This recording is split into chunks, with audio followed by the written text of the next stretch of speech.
Olá, boa tarde ou boa noite. Eu espero que vocês estejam super bem. E no vídeo de hoje nós vamos reagir por que Inter e Corinthians se odeiam tanto. E eu já adianto, eu não odeio Corinthians não, eu tenho nojo mesmo. Roubaram nós em 2005, 2009 e 2020, ajudaram o Varmengo a roubar nós ainda. Todo o mal que o Corinthians está sofrendo, corrupção dentro do clube, envolvimento com facção criminosa, o Corinthians merece todo esse mal. Eu espero que piore muito mais. E sem mais enrolações, simbora lá reagir. Por que Inter e Corinthians se odeiam tanto? Lembra de 2007, Inter, ali o corintiano?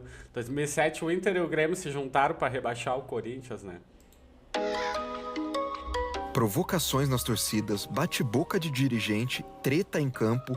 Parece Olha o D'Alessandro querendo brigar com o jogador do Corinthians. até que eu tô falando de um clássico regional ou local, mas não. É sobre uma rivalidade improvável e que foi criada por polêmicas mal explicadas. O Radar Peleja de hoje te lembra por que Inter e Corinthians não se suportam.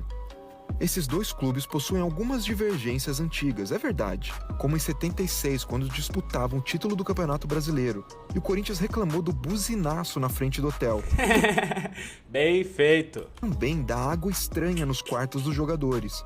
O presidente na época do Corinthians, Vicente Mateus, viu o aspecto amarelado da água e o cheiro estranho e teve que ir no mercado comprar garrafas de água mineral para os atletas. Mas vamos focar nas polêmicas mais recentes. O Peleja te leva para 2005. 2005 eu fiz o vídeo desse campeonato aí que o Corinthians roubou o Inter. E usaram a máfia do apito para roubar de novo, dentro do próprio campeonato.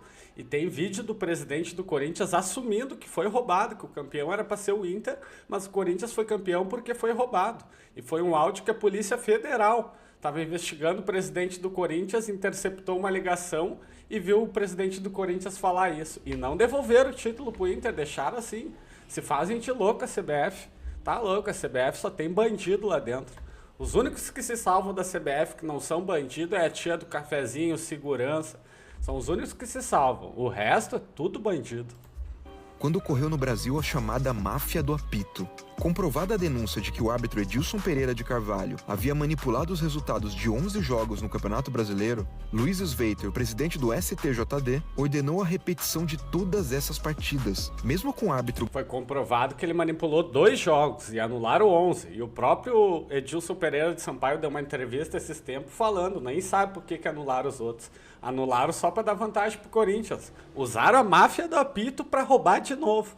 O Brasil tem que ser estudado, o Brasil, porque não pode ser verdade, tá louco. Garantindo que em algumas delas ele não interferiu de maneira corrupta. Dentre os jogos realizados novamente, o Corinthians, na época com parte do elenco montado pelo dinheiro da MSI, conseguiu somar 4 pontos além dos que tinha antes das partidas remarcadas. Ou seja, tinha perdido do Santos por 4-2, mas na repetição venceu por 3-2. Tinha perdido do São Paulo por 3-2, mas na repetição empatou por 1-1. Somados, esses 4 pontos a mais fizeram o Timão chegar no momento decisivo do campeonato na frente, 81 pontos contra 78 dos gaúchos. Se as partidas não tivessem sido realizadas novamente, o Inter estaria na frente por 1 ponto, 78-77. Mas ainda na penúltima rodada daquele campeonato, um duelo direto. Os dois se enfrentaram no Pacaembu, e era a chance do Inter passar à frente, faltando um jogo, mesmo depois das partidas remarcadas.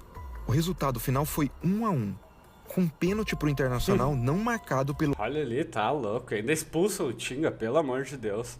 O Corinthians era pra ser banido do futebol, um clube como esse, uma instituição tão ladrona. Desculpa me alterar, que me dá raiva. Que nojo que eu tenho do Corinthians. Corinthians e Flamengo, pelo amor de Deus, tinha que ser banido do futebol. Pelo árbitro Márcio Rezende de Freitas. Tinga foi derrubado por Fábio Costa e ainda foi punido com o 2º cartão amarelo, consequentemente, uma expulsão por simulação, segundo o juiz. Olha isso. O Corinthians foi campeão na rodada seguinte e os colorados, revoltados, nunca se esqueceram desse título perdido. O presidente do Corinthians na época era Dualib.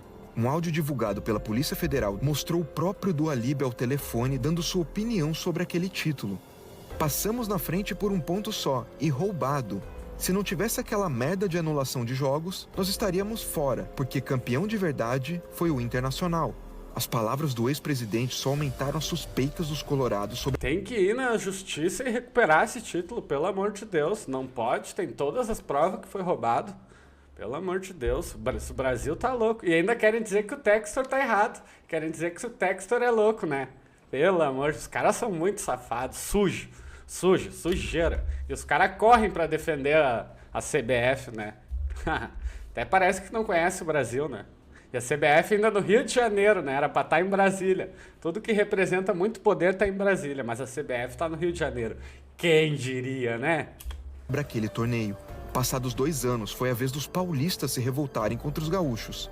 O Corinthians chegava à última rodada do Brasileirão 2007 com chances reais de ser rebaixado. Caso não vencesse o Grêmio, precisaria que o Goiás não vencesse o Internacional. O Colorado não venceu e o Timão caiu pela primeira vez na sua história para a Série B. Anos depois, o ex-presidente do Goiás disse que tinha, a partir daquele jogo, uma dívida de... Vamos, Goiás! Chupa, Corinthians! Gratidão com o Inter. O jogador Amaral, depois da permanência do Goiás, mandou uma dessa. Graças a Deus, vi muita raça, muita vontade de ir, consegui mais vitória aí. Vi muita raça, muita vontade. Estamos na Série A e o Corinthians se fudeu. Chupa, Corinthians! Felipe, ex-goleiro do Corinthians, chegou a dizer em entrevista que tinha amigos no Inter que confessaram que uns 4 jogadores queriam, antes do jogo, entregar o resultado para o Goiás, rebaixando assim de propósito o alvinegro. Com as duas partes mordidas, É óbvio. o reencontro foi em 2009. Em 2009, quando roubaram de novo. Roubaram o Atlético Paranaense na semifinal, o Corinthians, e roubou o Inter na final. Era pra ser Inter e Atlético Paranaense na final, nem era pra ser o Corinthians. O Corinthians cobrou o Ronaldo Gordo, cobrou uma falta com a bola rolando, nem parou. E o juiz na frente do juiz viu e mandou seguir. Ah, pra tu ver como é que os caras são sujos, canalha. Final da Copa do Brasil. Às vésperas do segundo jogo decisivo, o Inter produziu um DVD com lances onde o Corinthians supostamente havia sido beneficiado pela arbitragem. Faltas não marcadas, impedimentos ignorados, pênaltis. O material todo foi apresentado pelo então presidente do Colorado, Fernando Carvalho, no dia de sorteio da arbitragem na decisão. André Sanches, presidente do Corinthians na época, se irritou e ameaçou revelar quem realmente era Fernando Carvalho. O Corinthians foi campeão. E claro que dentro de campo os jogadores se estranharam, com D'Alessandro revoltado, querendo pegar na porrada o zagueiro William. A partir daí, o DVD montado pelo Inter virou motivo de provocação de torcida. Eles tiram onda de roubo, né? Os caras roubam e ainda tiram onda de quem foi roubado. Esse é o Brasil, né? O país da impunidade. Quem diria, né, que no Brasil aconteceria isso? E até da diretoria do Corinthians. Seja no Twitter, seja no próprio estádio, a piada sempre foi feita. Mas os colorados não deixavam barato. Em 2017, por exemplo, quando o Inter eliminou o Corinthians na Copa do Brasil em São Paulo, a torcida colorada também logo lembrou do DVD. O Brasileirão de 2005 ou o rebaixamento de 2007 são apenas os motivos principais da coisa ter esquentado. A cada jogo, novas provocações e faíscas aparecem, e a rivalidade cresce com mais histórias. Qual será a próxima? Gurizada, final de semana nós temos que ganhar do Corinthians de qualquer jeito pra afundar eles. Ver o Corinthians ser rebaixado pra mim vai ser épico. Eu vou até comprar foguete pra soltar aqui de tanta alegria que eu vou estar. Mas o vídeo de hoje vai ficando por aqui. Até a próxima!